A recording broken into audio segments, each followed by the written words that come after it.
Hello, and welcome to Replay Value.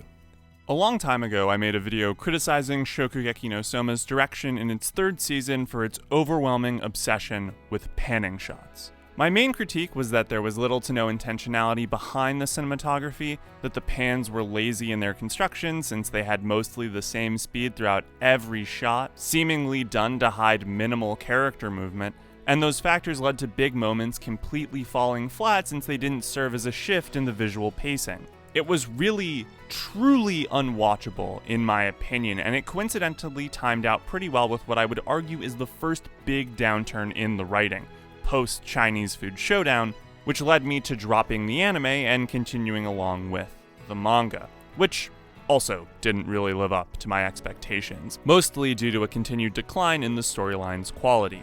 My opinion of Season 1 was so high at the time, I frankly couldn't believe how much my opinion had soured on the show, which with the recent arrival of Season 5 led me to asking the question, was Season 1's direction actually good? Or was it really just the combination of one of the first anime series I ever watched with an engaging storyline and excellent music that made it memorable for me?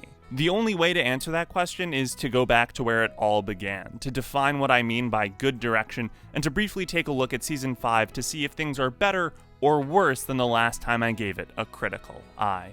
Before we jump into some definitions and data, I need to tangent extremely quickly. I use the term pan because Shokugeki is operating and recreating a 2D space, where we use the term pan and zoom to refer to that movement along the X and Y axis. You can also call it trucking, that's the term we'd use for that same movement in a 3D space, but for whatever reason when it comes to the 2D realm, we call it a pan. I'm going to keep using that terminology. If you have a technical reason why I shouldn't that runs counter to the explanation I just gave, feel free to address it in a comment. It might be useful in the future. Alright, with that out of the way, what do I mean by good direction? Direction is basically how effectively a story is conveyed by the medium, so we're looking at what the audiovisual medium brings and how it can be used to empower the ideas of the story. Actor performances, shot selection, color palette, sound design, and plenty more are all covered in that, and when it all direction is about elevating the writing emotionally and thematically. It's all about conveying ideas. For manga adaptation specifically, I find that discussing the cinematography aspect of direction is a bit more complex. Manga panels tend to serve as storyboards and inform the visual treatment, in which case the direction is about linking panels together in meaningful ways and expanding on the ideas present in each panel. Sangatsu no Lion's first page is very minimalistic and text-heavy. This same material is conveyed like this in the anime. It adapts the stark black and white colors by making it personal to Rei, coding him in it. It introduces the extremely important water motif. The point of view images in close proximity prevent us from getting the full picture of what Kyoko and Rei look like. The wind in the audio makes everything feel off balance. Frankly, it's brilliant, but I don't want to suggest that great adaptational direction can only come from massive changes to the source. It's also the little stuff, like adding in additional shots that serve the pacing and the tone. There's also subtraction, where low concept panels are modified or removed entirely for the adaptation.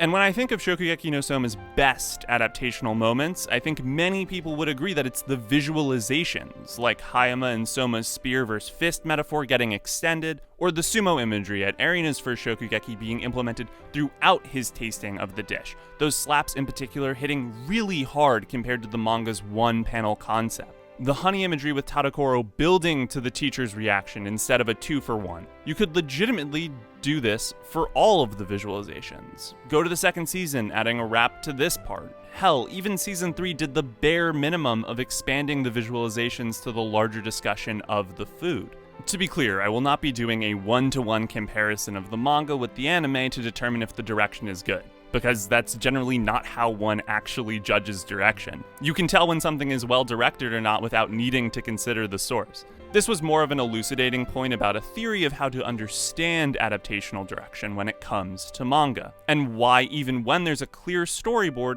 you still need direction to make it all come together. Also, the fact that Shokugeki does have these strong visualization moments is not enough for me to claim it has good direction. I want a consistent experience, not just with the high points, and that brings us to our good old friend, panning. So, Shokugeki no Soma has always had a lot of panning shots, even in the first season, and I don't want to suggest otherwise.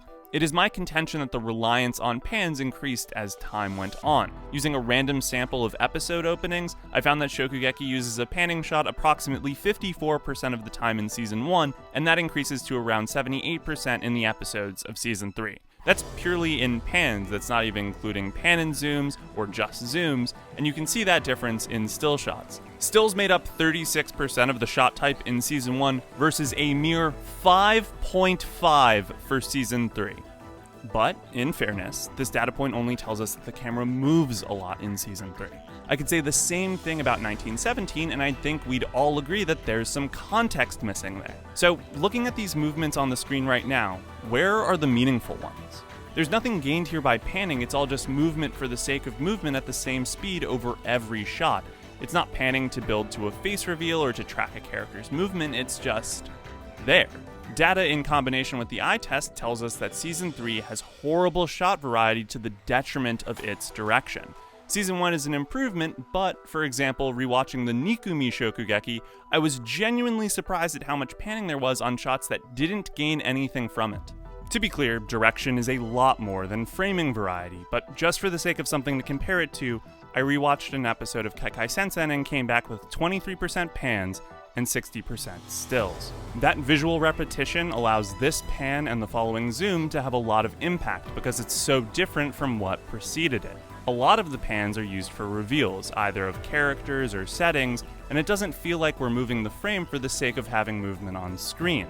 To that point, I want to make clear that there's nothing wrong with pans being the majority shot type as long as there's variety to change things up for big impact moments or where the pans actually serve a purpose. Shokugeki's first season has a mixed track record with that. For as many low-impact shots as the episodes have that highlight moments like the Mezzaluna passing, also I love the use of text here, there's also plenty of times where it's just mindlessly going and letting the music do all of the heavy lifting. And when I went back to some of my favorite moments, I kind of had mixed feelings. If I were to name moments in the first season that I really enjoyed my first time through, the Shinomiya Shokugeki would be one of the first. But it's actually a really boring Shokugeki visually. There are so many camera moves here that even Captain Falcon would ask the show to calm down, and it is 100% carried by the music and Shinomiya's backstory. That being said, beyond the magical girl transformation, which is A+, there are some genuinely good moments here.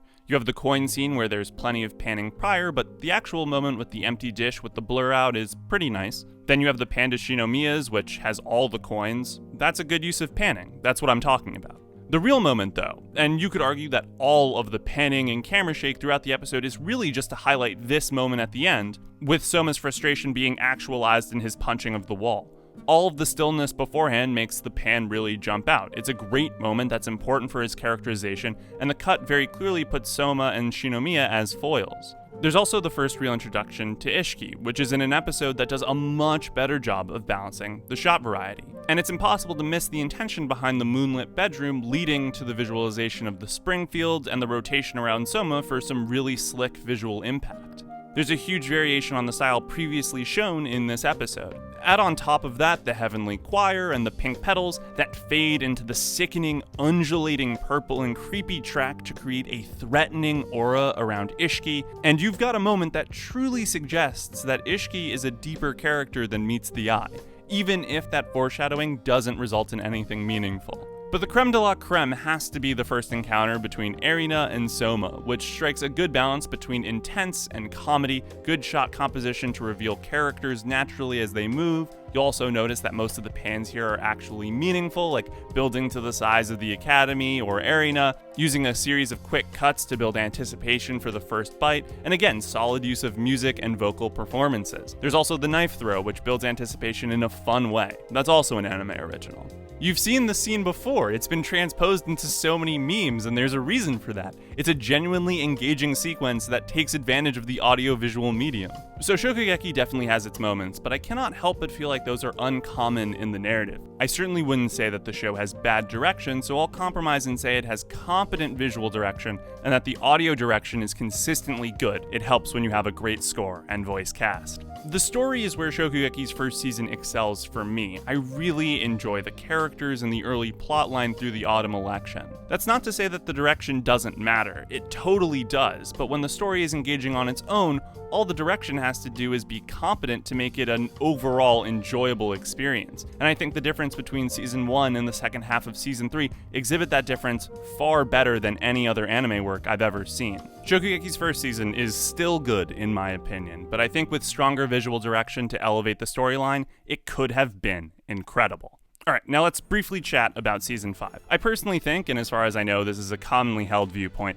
that Shokugeki's manga got a lot worse with the introduction of this guy, and it was already not trending in the best direction prior. It was also my impression that JC's staff is the kind of studio that doesn't make adaptational changes for the sake of the narrative, so imagine my shock when I watched the first episode and they made a healthy number of changes for the sake of pacing and theming. For full transparency, I very much went into this episode wanting it to still be an utter train wreck so that I could go on a full rant about when Shokugeki wasn't bad, but I'd be lying if I said I wasn't pleasantly surprised. Not with the cinematography, because it's still Pan Central Station, but the plot and characters got modified in good ways, like Erina and Soma bringing up their moms when they're on the balcony. That's a really important theme for the upcoming material, and it was nowhere to be found in the manga. There's better pacing because there's some focus on the other areas of the test and more of the secondary cast, which is good because in my opinion Shokugeki is at its best when it's more of an ensemble. They introduced the overarching plot device for the season at the end, so we have an idea of where everything is building towards, and everything regarding this guy is just so much better. But without spoilers, you're just gonna have to trust me. With spoilers, 3, 2, 1. Since Asahi's Shokugeki with Soma hasn't happened yet, he seems like a genuine teacher, and their conversation is instead good setup for his interest in Soma as opposed to a threat about how Erina is going to be disappearing. Also, he doesn't magically kidnap her off the balcony, and they're actually able to foreshadow his skill, which will be a nice payoff when he eventually gets his big reveal. I do not expect Asahi to suddenly become a great character, but I could imagine myself genuinely hyped when he battles Soma for the first time, since the ordering of the storyline has been shuffled. So, yeah. I haven't decided whether I'm jumping back in with Shokugeki because I'm still extremely nervous about where the storyline went in the original, but I had to give JC's staff props for their wise decision to make some changes in its adaptation. I still think there's little shot variety and that visually it's whatever, but damn, if it could improve on that a bit and rework the source's plot to make it not frustrating, Shokugeki no Soma could very well return to its Season 1 roots, which is to say competent visual direction with an engaging storyline, great soundtrack, and a mostly lovable cast. Thanks for watching. And as Captain Falcon always says, show me your pants! God, that is awful. I'm not putting that in this video. There's a 0% chance that I'm letting this get put in the video.